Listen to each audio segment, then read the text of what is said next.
Energize engines, let's walk you through how to replace a Sumner 784841 winch 2-handle kit step by step.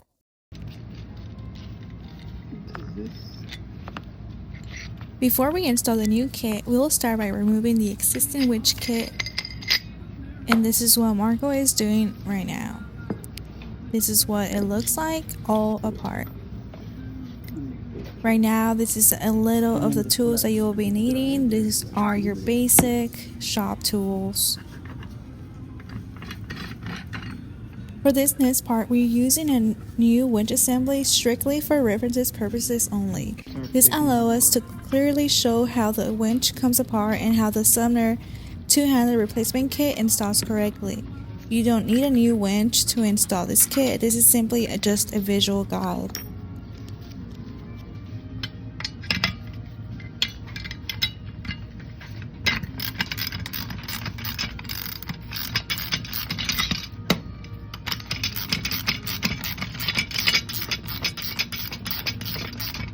Our tech guys, they actually like to lay out the things like this to ensure everything goes back together correctly.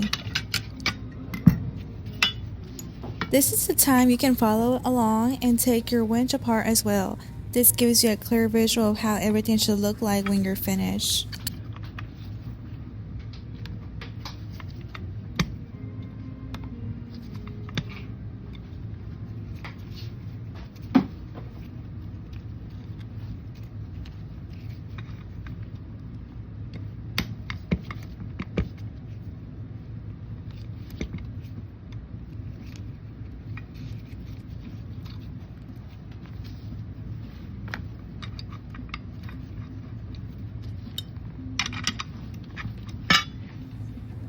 Even on a new winch, hardware can get stuck.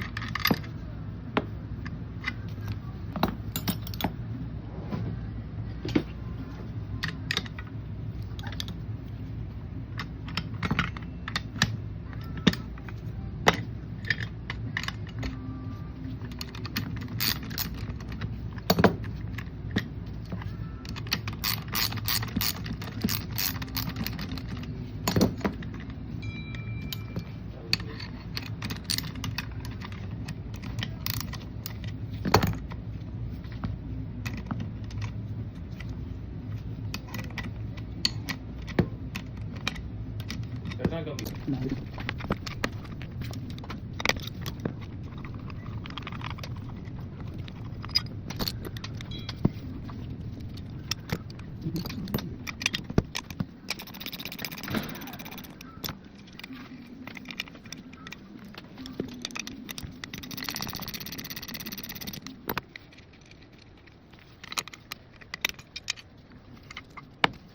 Here, we need to check these one are straight, no bend or something, no damage here and here.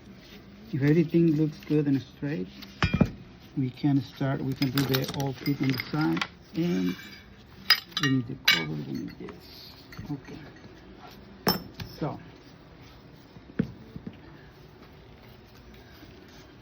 A little bit of grease on this one.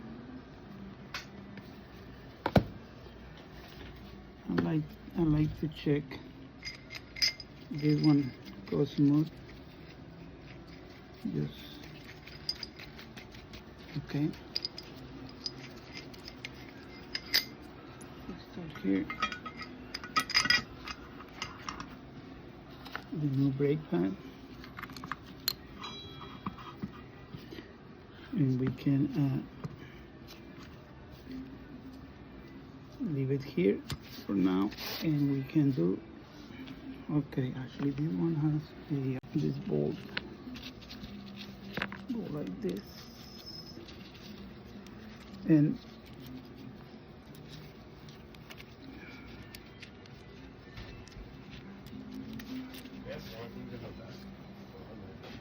see, one side is wider than the other one, So that's all we have.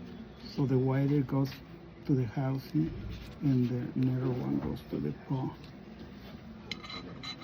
Marco, what do you want on your hot?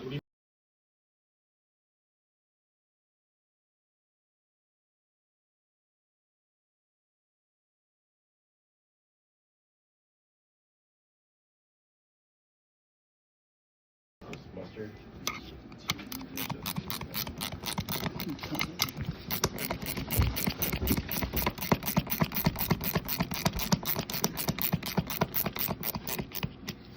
Okay, this is the first one. See?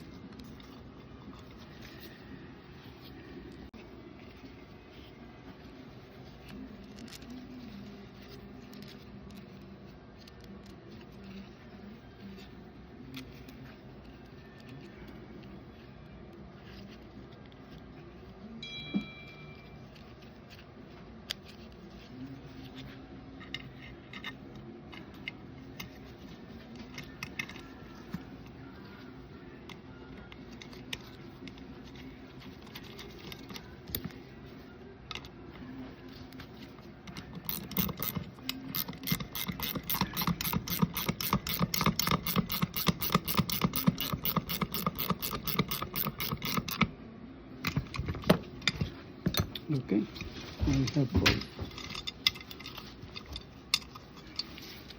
Here, and this is a little bit tricky, but you just push the springs down and it will get in.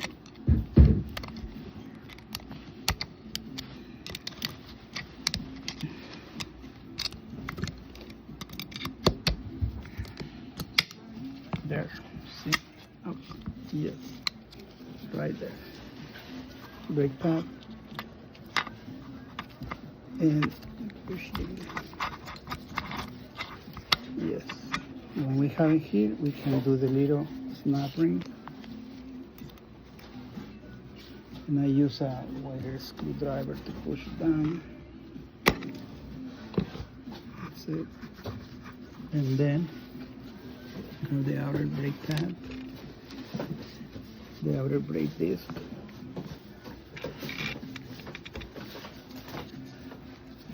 And the nut.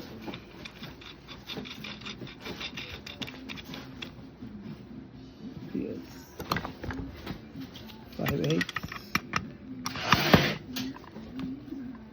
3/4 from and goes tight.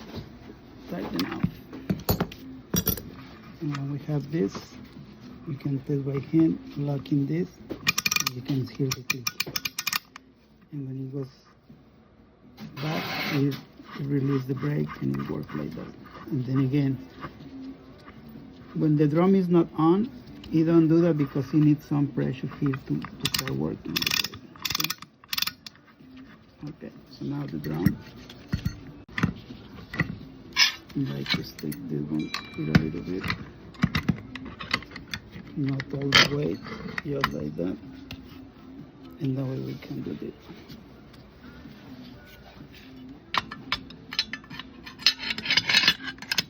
See, and then all the way in, we start this one, and we do our little Phillips on the side,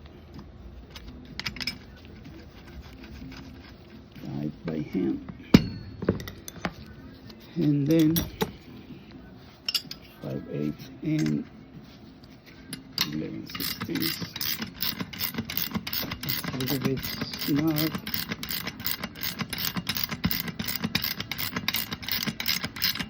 And then tight, just like that. And see, like this. And at the end, we can do this little adapter.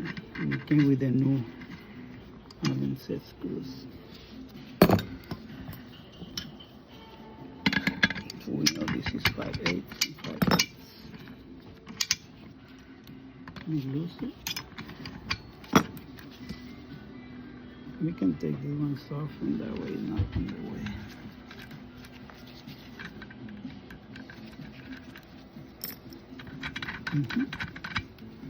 Okay, here we are looking for the flat spot. This flat spot should be matched the holes like this, right?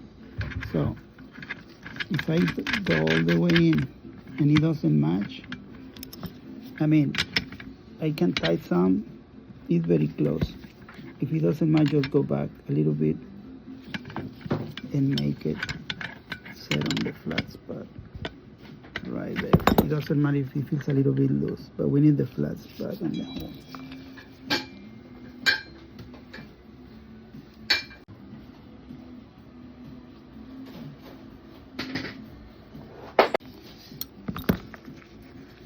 Okay, use our, and on top we like to add a little bit of Loctite, the locker, just a little bit. And that way it doesn't get loose and stay in the position we want. And the next one. Same thing.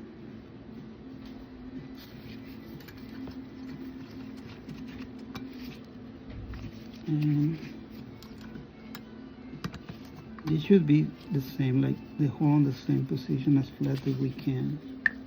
It doesn't need to be perfect, but the closest. We should tight this as much as we can. And now we have the one.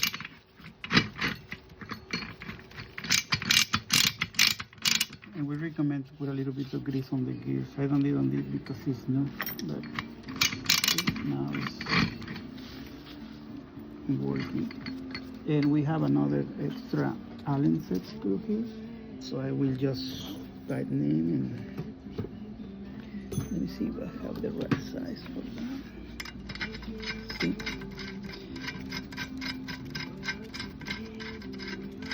This is just like an extra,